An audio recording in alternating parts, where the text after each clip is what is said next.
திருக்குறள். அவாவறுத்தல்.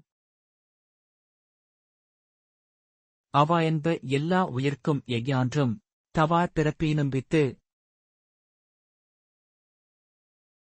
எல்லா உயிர்களுக்கும் எக்காலத்திலும் ஒழியாமல் வருகின்ற பிறவித் துன்பத்தை உண்டாக்கும் வித்து அவா என்று கூறுவர்.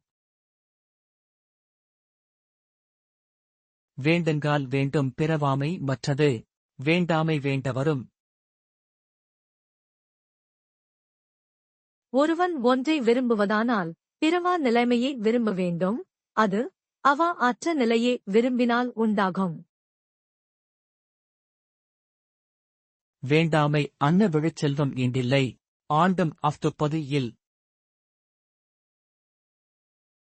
அவா அற்ற நிலைமை போன்ற சிறந்த செல்வம் இவ்வுலகில் இல்லை, வேறு எங்கும் அதற்கு நிகரான ஒன்று இல்லை.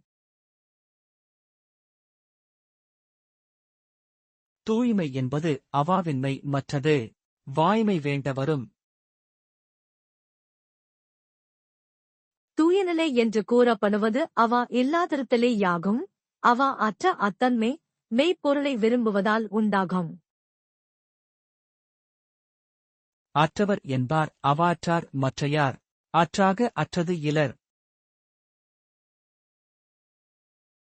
பற்றற்றவர் என்று கூறப்படுவோர் அவா அற்றவரே, அவா அறாத மற்றவர் அவ்வளவாக பற்று அற்றவர் அல்லர்.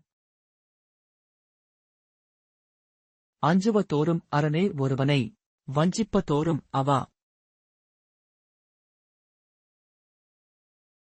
ஒருவன் அவாவிற்கு அஞ்சி வாழ்வதே அறம், ஏன் எனில் ஒருவனைச் சோர்வு கண்டு கெடுத்து வஞ்சிப்பது அவாவே. அவாவினை ஆற்ற அறுப்பின் தவாவினை தான் வேண்டு மாற்றான் வரும். ஒருவன் ஆசையை முழுதும் ஒழித்தால் அவன் கெடாமல் வாழ்வதற்கு உரிய நல்ல செயல் அவன் விரும்புமாறு வாய்க்கும்.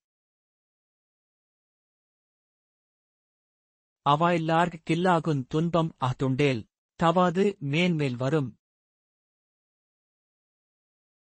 அவா இல்லாதவர்க்குத் துன்பம் இல்லையாகும், அவா இருந்தால் எல்லா துன்பங்களும் மேலும் மேலும் ஒழியாமல் வரும். இன்பம் இடையரா தீண்டும் அவாவென்னும் துன்பத்துள் துன்பங்கெடின். அவா என்று சொல்லப்படுகின்ற துன்பங்களுள் பொல்லாத துன்பம் கெடுமானால் இவ்வுலகிலும் இன்பம் இடையறாமல் வாய்க்கும். ஆறா இயற்கை அவானைப்பின் அந்நிலையே பேரா இயற்கை தரும். ஒருபோதும் நிரம்பாத தன்மை உடைய அவாவை ஒழித்தால் ஒழித்த அந்நிலையே எப்போதும் மாறாதிருக்கும் இன்ப வாழ்வைத் தரும். Don't forget to subscribe. நன்றி, வணக்கம்.